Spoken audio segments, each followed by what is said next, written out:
I'm about to try something I've never done in a performance. I'm going to sing 3 songs in a row with no break in between them.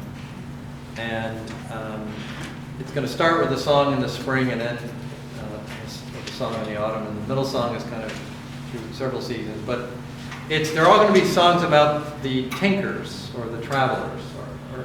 Are you familiar with the tinkers and travelers in Ireland? Tinkers is now apparently a pejorative term. You're not supposed to call them tinkers anymore. But the songs are already written, and they'll say tinkers or travelers. But I lived in Ireland 40 years ago. I lived in Ireland for a year. I went to University College Dublin, lived in Dublin, but there were tinkers, travelers, even around Dublin. I won't tell you the whole story, but I bought a carpet off of one. I didn't even need a carpet. But they're known for selling wares. And the term tinker in itself is not pejorative. It refers to the time when there were traveling people and there were tinsmiths. And they traveled the country. It's hard to imagine someone coming around to repair your pots and pans, but that's what they did. Now we just recycle things, throw them out, go to the store, get another. But they would repair pots and pans. And they are travelers. Their origins are a bit of a mystery. Some thought is that they've always been travelers. They have a connection to the Roma people, the Gypsies in Europe. There's also travelers in Scotland.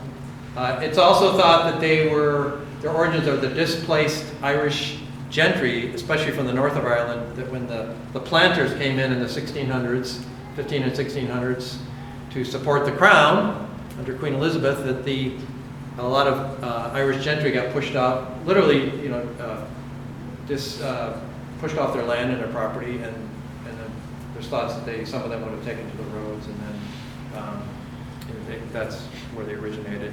There's a great musical tradition amongst the travelers, and I don't know if any of you have heard of the piper Paddy Keenan. He was the piper in the group the Bothy Band, which came to force in the 70s.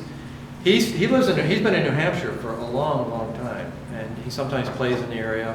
But he comes from the travelers, his origins. And then, if you've heard of the musicians, I'm blanking on the name of the Furies, the Fury brothers, Finbar Fury, they were travelers. And there's another famous travelers, the Rainies, out in the west of Ireland, musicians.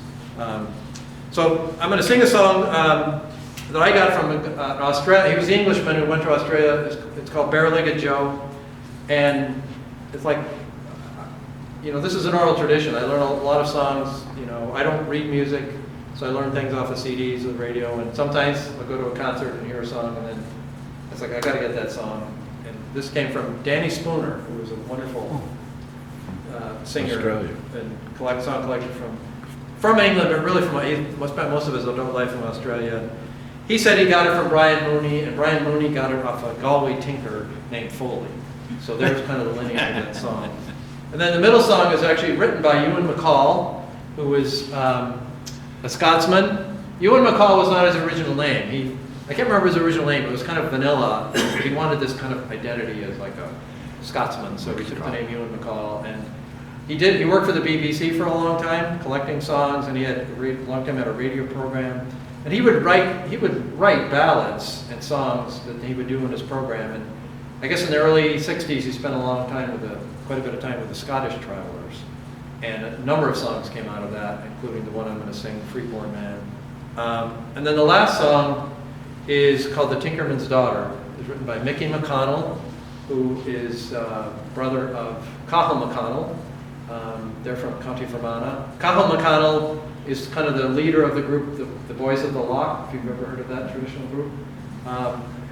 His brother Mickey wrote this song supposedly on a bet from his wife, because the origins of this song go back to a poem written in the 50s by Sigerson Clifford, who was a wonderful poet from County Kerry. And he wrote a poem called The Red-Headed Anne, and you'll hear her reference in the song. It's much longer than this song is. It's actually more tragic than this song is. And apparently his wife, challenged him to write his own, to write a song. And that poem by Clifford has been set to music by Tim Dennehy. So that also is a song, but he wrote his own version of it called The Tinkerman's Daughter.